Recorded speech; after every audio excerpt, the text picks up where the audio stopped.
So Etsy is raising their prices from 5% to 6.5%. Let's talk about it. But first, hi, I'm Ave and I am a full-time artist making ceramics and illustrations, selling my work mostly on the internet. So I have already moved my primary selling site from Etsy to my own website back in 2019 when they announced that sites that had free shipping were going to be prioritized in search.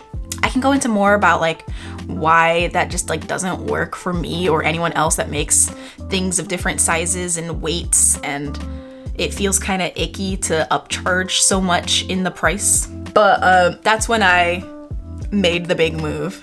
And I have no regrets, and I currently have both still in Etsy and my own site now on Shopify. So in this video, I want to focus on whether or not you should stay or should you go. Should you have both?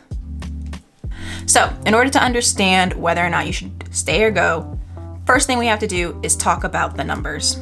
Etsy has 3 types of fees mostly. So there's the transaction fee, and that's what's going up from 5% to 6.5%. There's the payment processing fee, which is unavoidable no matter where you go, whether you're selling in person or if you are using PayPal or if you are selling on your own site, all the sites.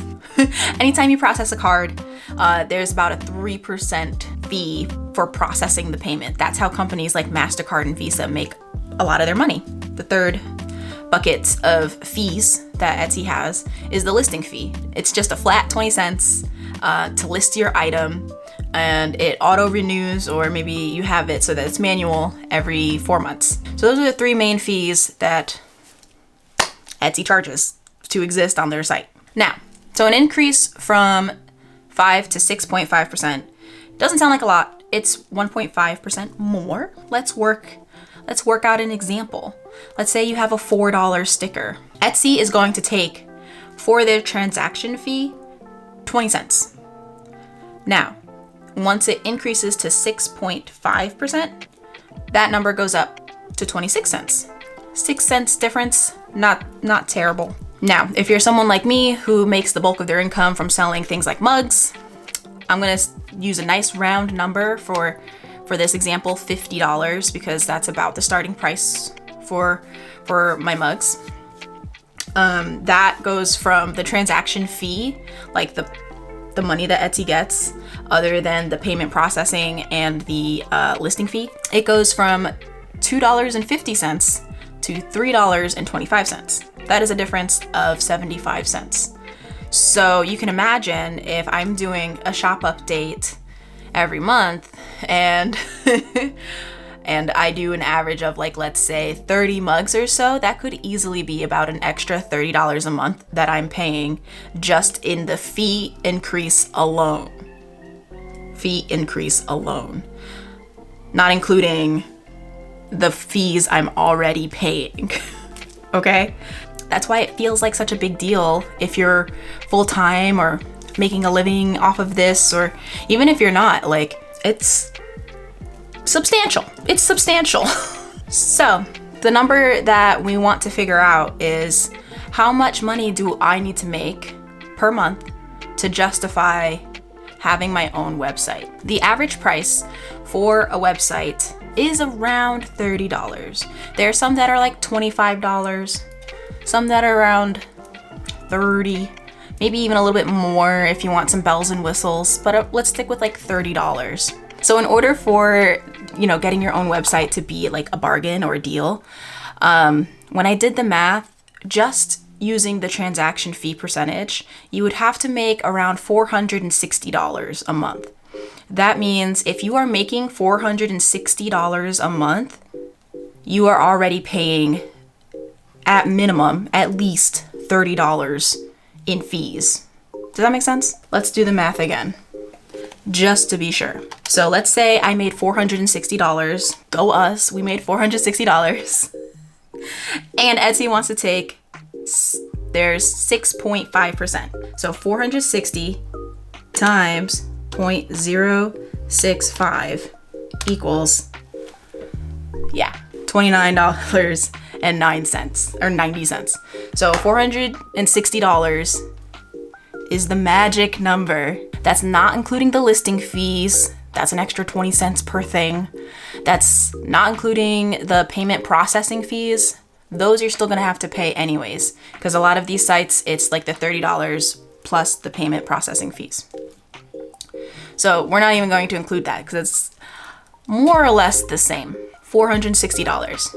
If you are making more than that a month, maybe you want to consider leaving. The next thing we need to do is figure out where's our traffic coming from.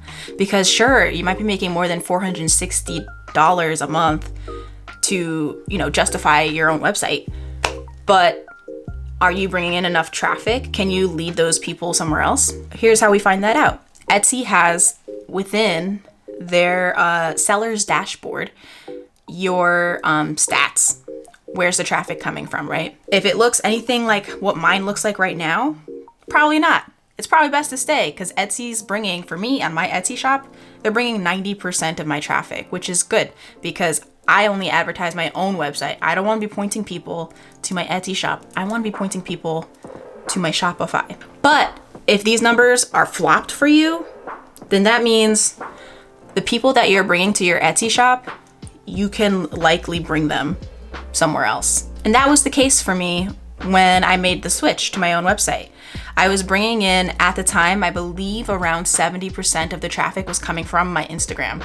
So I knew that I could bring those people somewhere else and let Etsy do what Etsy do.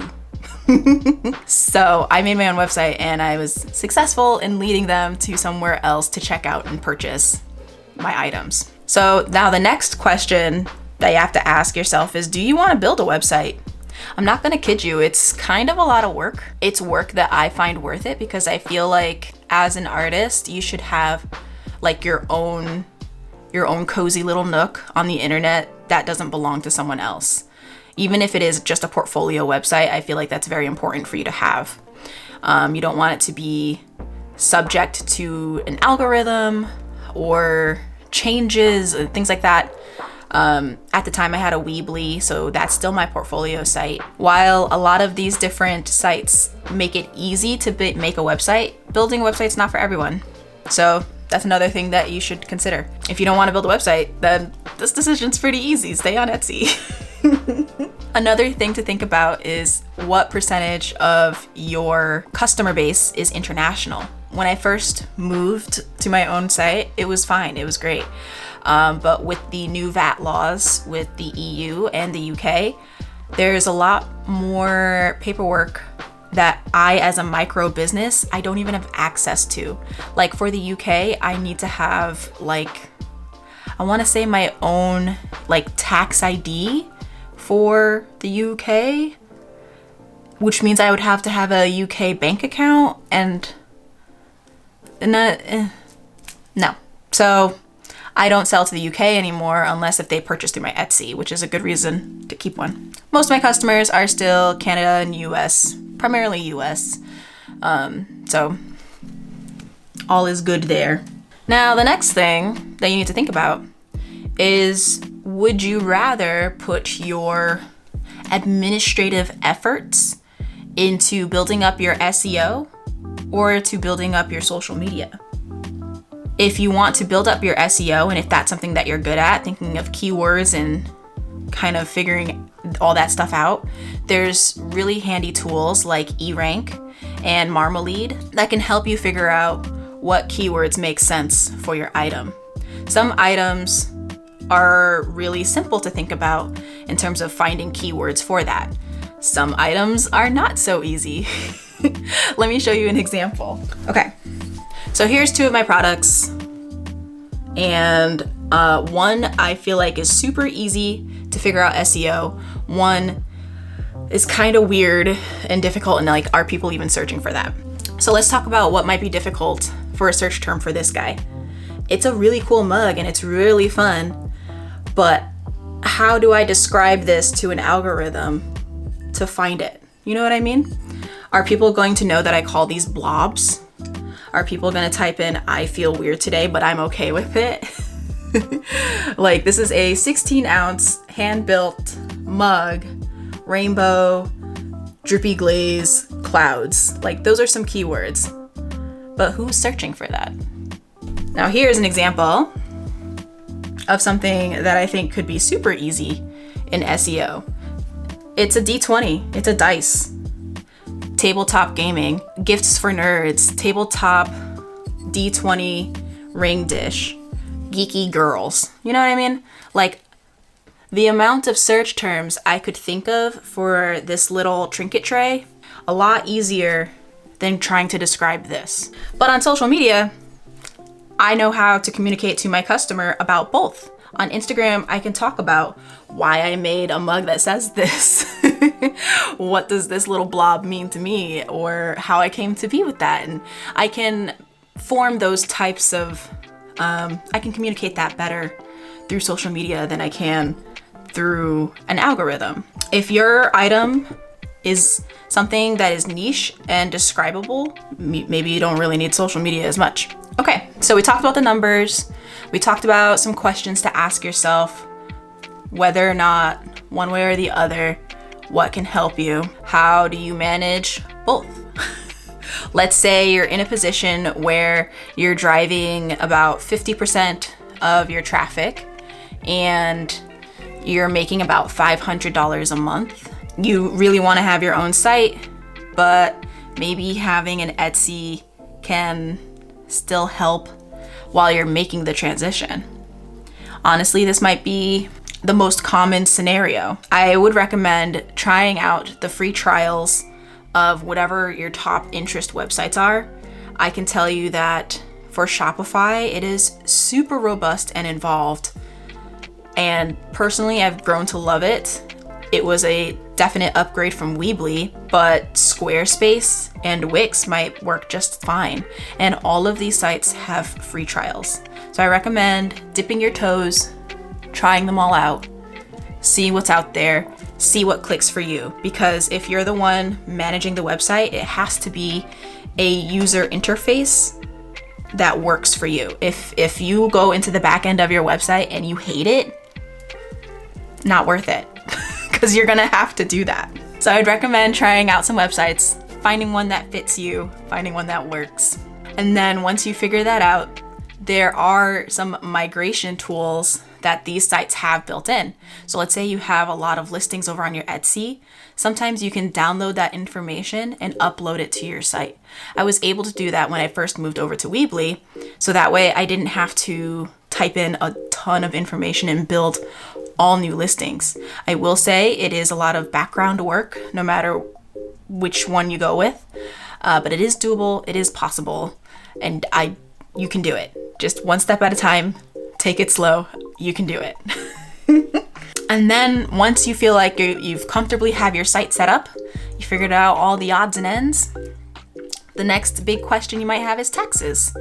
I'll link down below the site that I reference in terms of figuring out taxes, but generally speaking, this isn't legal tax advice. But as a micro business, there's a thing called a nexus, a sales and use tax nexus. A lot of these states have a very high nexus. It's either a income threshold or a products sold threshold. You can scroll through that, see if you meet any of those nexuses.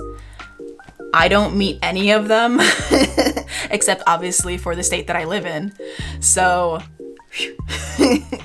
and when I do meet those numbers, that means I should also be able to hire someone to do that work for me. The only other major hurdle that I can think of is when you're managing both is the inventory. Now, things like stickers, prints, print on demand, any small things that I get manufactured, for me, it's easy to have things listed on both sites. Can do. With my pottery, it is only on my website because I make things in such a small batch and I'm often holding things for in-person shows or galleries.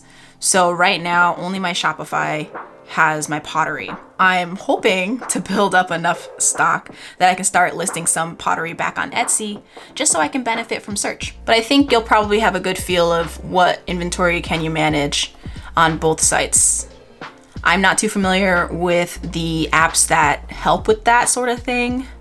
If you know of any, you can definitely let me know in the comments. And I do want to end the video with, why have anything on there anyways if I'm making most of my money through Shopify? Etsy is still the largest handmade marketplace. I like having a presence on there because people can find out about my work through search. And then if they purchase something from my shop, hopefully they'll see that I have an Instagram. They see on my banner that my full collection is over on my main website, and they can, follow along on my social medias and see what more I have to offer. So taking advantage of not only their search, but also the information that they provide. They have the robust analytics of shoppers, and that is very valuable information. When they do their trend alerts or upcoming trends or color of the year, it is in the most succinct and digestible way that they, give this sort of information. So these trends don't exist just on Etsy. They are kind of like a marker of what's happening in pop culture. If you're not on Etsy and you leave Etsy completely, totally fine. Totally. But I will say, stay signed up for their emails for that sort of very valuable information in terms of how can you get customers to your site, or what are the fashion trends coming up for the year, or what are the decor trends, or, things like that. So I know that was kind of a lot. I really wanted to talk about it with that perspective in mind of, should you stay, should you go? Because I know anytime Etsy makes a change, it's always like, us artists have to make good business decisions. So hopefully these little talking points or thoughts helped you figure out where you are. Should you go? Should you stay? If it helped, let me know in the comments, or if you have some questions, let's chat about it. Okay. Thank you so much for watching. Again, I'm Ave, and if you like this sort of business chatty stuff, I love talking about it. Subscribe or like, or YouTube stuff. And yeah. Thank you so much for watching. Stay awesome. Bye.